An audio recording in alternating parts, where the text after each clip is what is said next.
Hello, welcome back to everyone. কেমন আছো তোমরা সবাই? আজকে তোমাদেরকে স্বাগত জানাচ্ছি মামা বেয়ারের লেসন 2-তে। So this is our channel. Let's do some English with Mama Bear. And I think you remember me, right? আমি হচ্ছে গিয়ে তোমাদের মামা বেয়ার, যে ফার্স্ট লেসনে ইন্ট্রোডিউস করেছিলাম নিজেকে, যে আমি একজন বাংলাদেশি মা। কিন্তু এবং এই চ্যানেলটা আমি করেছি তোমাদের মতো ছোট ছোট বন্ধুরা, বাচ্চারা যারা ক্লাস 5, 6, 7-এ যাচ্ছ, বাংলা মিডিয়ামে পড়ো, তোমরা ইংলিশ ফর টুডে বইটার সাথে পরিচিত, তাদের জন্যে। কারণ ইংলিশ মিডিয়ামে যারা আছে তারা অনেক বেশি ইংলিশ প্র্যাকটিস করার সুযোগ পায়, তোমাদের ক্ষেত্রে এই প্র্যাকটিসের সুযোগটা কম। তাই তোমরা চাইলে আমার এই চ্যানেলের সাথে সাথে একটুখানি এক্সট্রা প্র্যাকটিস করতে পারো ইংলিশের বিভিন্ন দিকে, সাথে কিছু নতুন ওয়ার্ড শিখতে পারো, সেন্টেন্স মেকিং শিখতে পারো। সেই জন্যই আমার এই চ্যানেলটা করা। আর তোমাদেরকে আগেও বলেছি, আমার তোমাদের মতো বয়সী একটা ছোট বেবি আছে যাকে আমি মাঝে মাঝে পড়াই। সেখান থেকে আমার এই ইন্সপিরেশন নেওয়া, যে চলো না কেন সবার সাথে আমি আমার এই টেকনিকগুলো বা স্টাইলটা শেয়ার করি। সো যখন আমি এই চ্যানেলে কথা বলবো, আমি হয়তো মাঝে মধ্যে ইচ্ছে করেই একটুখানি ইংলিশ সেন্টেন্স বলবো বা দু একটা ইংলিশ ওয়ার্ড ইউজ করব, যাতে করে তোমাদের লিসনিং স্কিলটাও একটু একটু বাড়ে, রাইট? আর যখন তোমরা আমার এই চ্যানেলে এগুলো দেখবে, ফিল ফ্রি, একদম নিঃসংকোচে তোমরা যে কোনো ভালো কমেন্ট বা কোনো প্রশ্ন থাকলে সেগুলো ড্রপ করবে, ঠিক আছে? So let's get started. আজকে আমাদের সেকেন্ড লেসন, রাইট?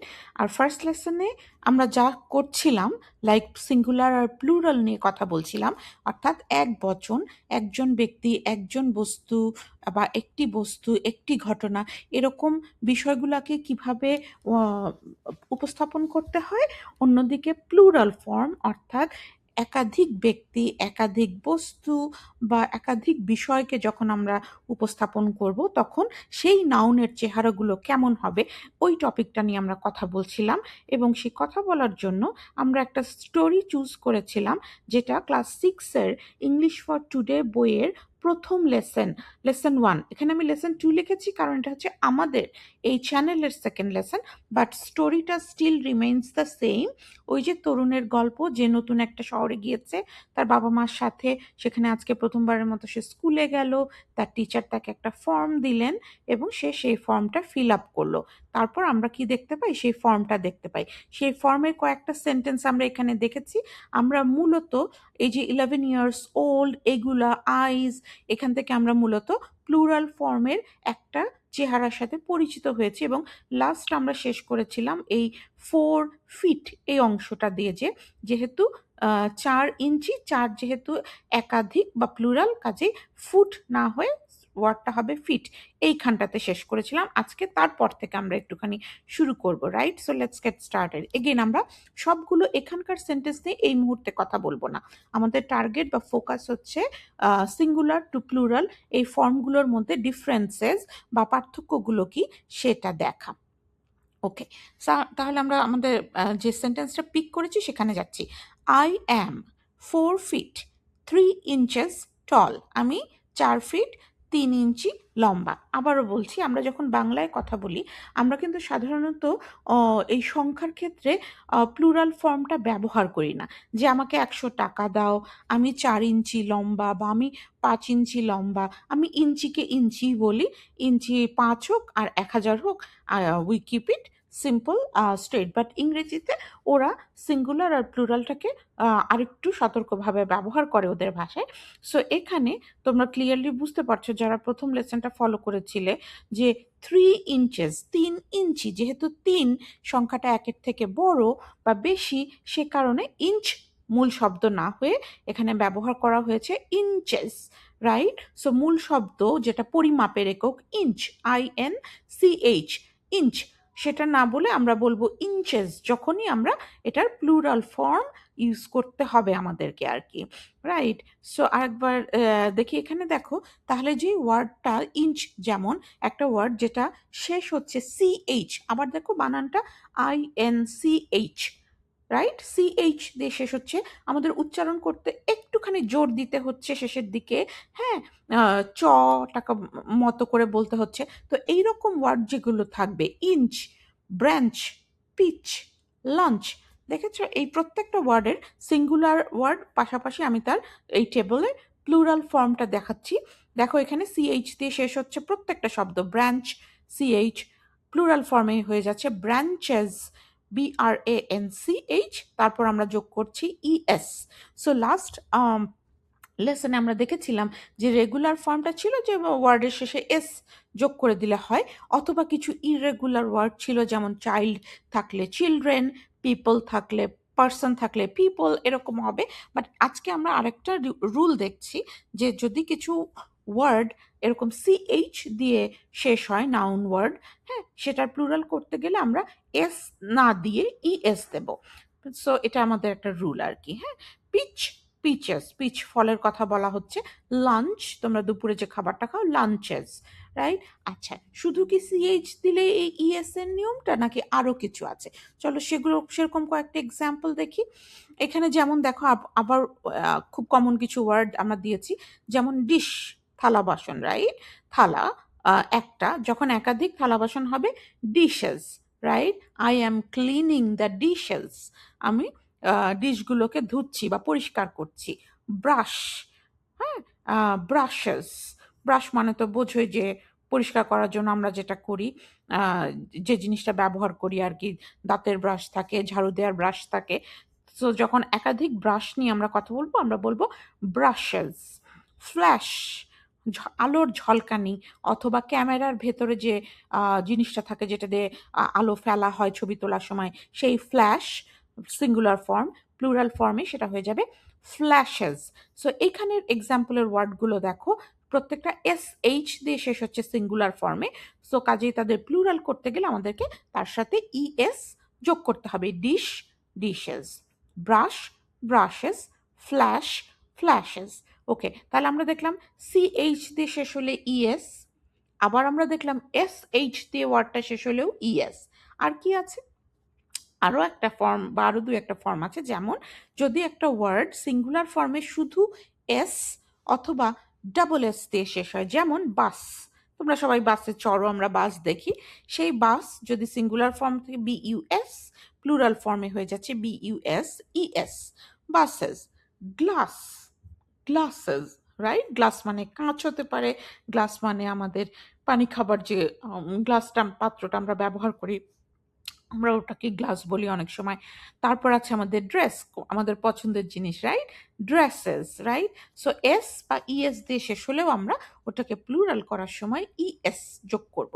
আচ্ছা, আবার একটা ফর্ম আছে যদি ওয়ার্ডটা এক্স দিয়ে শেষ হয়, হ্যাঁ, যেমন, আর এখানে প্রত্যেকটা ওয়ার্ড কিন্তু আমাদের নাউন, কোনো না কোনো কিছুর নাম, ঠিক আছে? যেমন box, box, boxes, Fox, foxes, tax, taxes, right? So আমরা চারটা ফরম্যাট দেখলাম। কি কি দেখলাম? যে ওয়ার্ডগুলো যদি এস দিয়ে শেষ হয়, SS দিয়ে শেষ হয়, SH দিয়ে শেষ হয়, অথবা CH দিয়ে শেষ হয়। তোমরা আমার কথাগুলো শুনবে, নিজেরা নিজেরা কতগুলো এরকম ওয়ার্ড খুঁজে বের করবে যেগুলো তোমার চারিপাশে আছে, সহজ ওয়ার্ড, কিন্তু সেই ওয়ার্ডগুলো এই ফরম্যাট বা প্যাটার্নটা ফলো করে এবং তাদের সিঙ্গুলার আর প্লুরাল ফর্মগুলো লিখে ফেলবে, right? Okay, CH, SH, S or SS and finally X, এই ধরনের লেটার বা লেটার্স দিয়ে যখনই ওয়ার্ডটা শেষ হচ্ছে তাদের প্লুরাল ফর্ম আমরা করব ES যোগ করে। হুম, আচ্ছা, ঠিক আছে। এবার কয়েকটা সেন্টেন্সে আমরা এক্সাম্পল দেখি, কারণ যখনই তোমরা ওয়ার্ড শিখবে বা তার ব্যবহার শিখবে, তোমরা অবশ্যই সেটা কোনো একটা সেন্টেন্সে ফেলে দেখতে কেমন দেখা যায় বা কেমন করে ওই ওয়ার্ডটা দিয়ে সেন্টেন্স ফর্ম করতে হয়, তৈরি করতে হয়, এটা প্র্যাকটিস করবে। তাহলে তোমাদের এই ল্যাঙ্গুয়েজটা বা ইংরেজি ভাষার উপরে দখলটা আস্তে আস্তে বাড়বে, রাইট? এখানে দেখো প্রথম সেন্টেন্স নাম্বার 1-এ আমি বলছি, 2 parrots are sitting on a branch.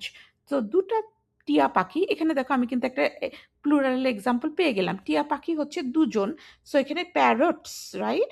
আচ্ছা, তারা কি করছে? আর সিটিং অন, কোথায় বসে আছে? কোনো কিছুর উপরে, এ ব্রাঞ্চ, একটা গাছের ডালের উপরে বসে আছে। আচ্ছা, তারপরে পরের সেন্টেন্স নাম্বার 2-তে আমি বলছি, নিউ ব্রাঞ্চেস আর গ্রোয়িং ফাস্ট, যে নতুন শাখা প্রশাখাগুলো, গাছের ব্রাঞ্চ বা শাখা প্রশাখাগুলো দ্রুতই বড় হচ্ছে। এখানে যেহেতু আমি একাধিক শাখা প্রশাখার কথা বলছি, সেই জন্য আমি ইএস যোগ করে এটার প্লুরাল ফর্ম ব্যবহার করলাম। এখানে একটা জিনিস কুইকলি নোট করো, যে এই যে ব্রাঞ্চেস বলছি আমি, তাই জন্য তার সাথে ভার্বটা কি হয়ে যাবে, বি ভার্বটা এখানে ইজ না হয়ে অবশ্যই আর হবে, কারণ আর হচ্ছে প্লুরালের সাথে ব্যবহৃত হয়।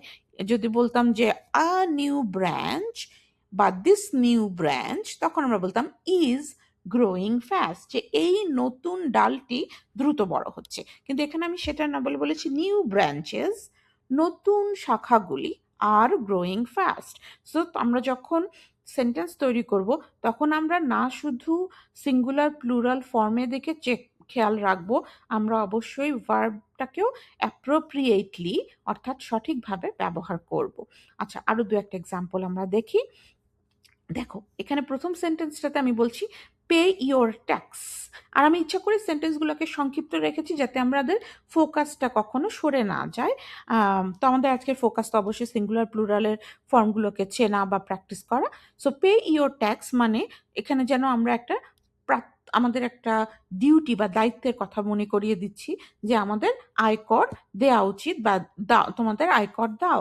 আর এইখানে এখানে যেহেতু এটা একটা নর্মাল একটা ডিউটি, এটাকে প্লুরাল করার কিছু নেই, তো এই জন্য আমরা বললাম পে ইওর ট্যাক্স। হ্যাঁ, আর যখন পরের সেন্টেন্সটাতে দেখো আমি কি বলছি, the CEO forgot to file his taxes for the company. CEO ওই কর্তা ব্যক্তি আর কি, ফরগট ভুলে গিয়েছিল, টু ফাইল ফাইল করতে, অর্থাৎ যেটা সরকারের কাছে নথিবদ্ধ করতে হয় সেটা করতে সে ভুলে গিয়েছিল। কি নথিবদ্ধ করতে ভুলে গিয়েছিল?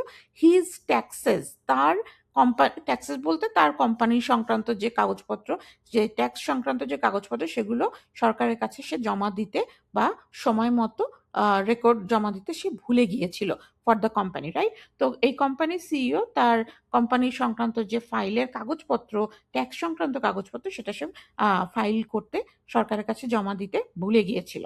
তো এখানে আমরা ট্যাক্সেস প্লুরাল ফর্ম ব্যবহার করছি, কারণ এটা ঠিক আমাদের ওই ডিউটি না, এটা হচ্ছে তোমার ওই বোঝাচ্ছে যে যখন ট্যাক্স তুমি ফাইল করবে তোমাকে অবশ্যই একাধিক ডকুমেন্টেশন জমা দিতে হবে, অর্থাৎ এখানে এই কাজটার মধ্যে অনেকগুলো হয়তোবা মাল্টিপল ডকুমেন্টস ইনভলভড আছে বা মাল্টিপল স্টেপস ইনভলভড আছে। তো এখানে অ্যাক্টিভিটিটা বোঝাচ্ছে।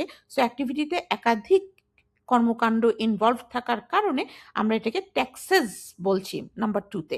আর প্রথম সেন্টেন্সে আমরা এটাকে জাস্ট একটা আমাদের যে রেগুলার ডিউটি, এটা সবার জন্য প্রযোজ্য, সেজন্য আমরা সিঙ্গুলার ফর্মে ব্যবহার করছি, বলছি যে তোমার ট্যাক্স দাও, পে ইওর ট্যাক্স। আর এখানে সেকেন্ডটাতে বলছি যে সিইও ভুলে গিয়েছিল তার ট্যাক্স সংক্রান্ত যে কাজগুলো সেগুলা কমপ্লিট করতে সে ভুলে গিয়েছিল, এই কারণে সেকেন্ড সেন্টেন্সে আমরা প্লুরাল ফর্ম ব্যবহার করলাম। সো প্রথমটা ডিউটি, পরেরটা অ্যাকশন। অ্যাকশনে গেলে আমাদেরকে একাধিক ডকুমেন্টেশন নিয়ে কাজ করতে হবে বলে এটার প্লুরাল ফর্ম এখানে আসবে। এগুলো হিন্টস আর কি, তোমাদের সেন্টেন্সের আশেপাশের ওয়ার্ডগুলো দেখে দেখে কোন শব্দটা এখানে অ্যাপ্রোপ্রিয়েট চয়েস হবে এটা বুঝতে হয়, এই জন্য আমি এতগুলো কথা বললাম। ওকে, নাও তাহলে আমাদের আজকের লেসনটা কি? আজকের লেসনকে আমি বলছি দ্য হিসিং লেসন।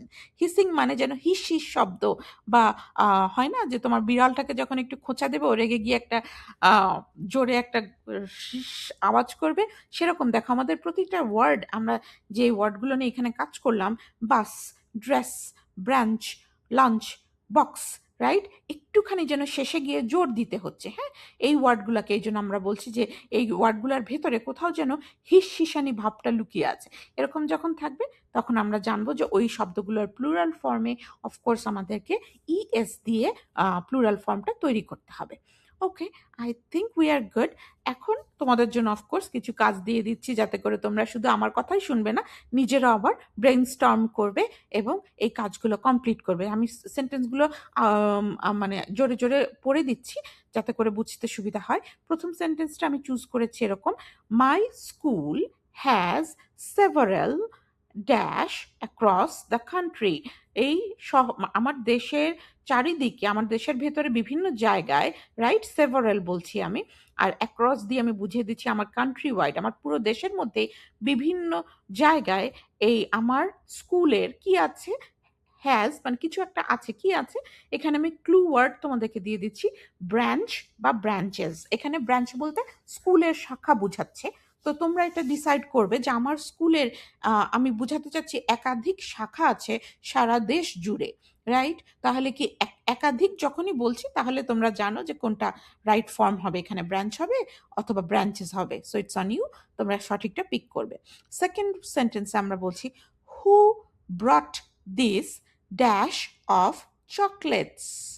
আচ্ছা, এখানে দেখো, তাহলে আমরা বোধহয় জিজ্ঞেস করতে চাচ্ছি যে কে এনেছিল এই চকলেটের বাক্সটি, রাইট? দেখো এখানে একটা ক্লু আছে যে চকলেটস, CHOCOLATE, চকলেট হচ্ছে সিঙ্গুলার ফর্ম, তার সরি, চকলেট হচ্ছে সিঙ্গুলার ফর্ম, তার সাথে এস যোগ করে আমরা চকলেটস বলছি।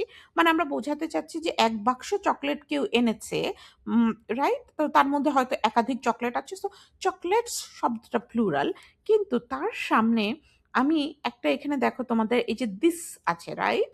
হ্যাঁ, এই দিস দিয়ে কিন্তু তোমরা একটা হিন্ট পাচ্ছ যে দিজ নয়, দিস শব্দটার প্লুরাল ফর্ম, এটা কি রেগুলার প্লুরাল ফর্ম হচ্ছে দিজ। আমি কিন্তু বলিনি who brought these dash of chocolates, আমি বলেছি হু ব্রট, কে এনেছিল, দিস, এইটি অফ চকলেট, এই চকলেটের বাক্সটি কে এনেছিল, এরকম কিছু একটা। So I am hinting towards probably the singular form in this case, কারণ এখানে আমরা একটা চকলেটের বক্সের কথাই সম্ভবত বলছি। আচ্ছা, 3 নম্বরে যাও। This dash will not fit in my truck. এখন এখানে আমার ক্লু ওয়ার্ড হচ্ছে বক্স। এখন এইবার দেখো, আমরা দিস না বলে বলেছি দিজ, এইগুলো, এই বক্সগুলো আমার ট্রাকের ভিতরে ফিট করবে না, ঢুকবে না, আঁটবে না, রাইট? তো এখানে অফকোর্স এই দিস থেকে তোমরা বুঝে যাবে যে এখানে একাধিক বাক্সের কথা বলা হচ্ছে। So you pick the right form. Now next হচ্ছে please give me a dash of water. এখানে এই যে দিয়ে একটি বোঝাচ্ছে, রাইট? সো আমাকে দয়া করে এক গ্লাস পানি দাও। So you know glass or glasses কোনটা হবে সঠিক ফর্ম।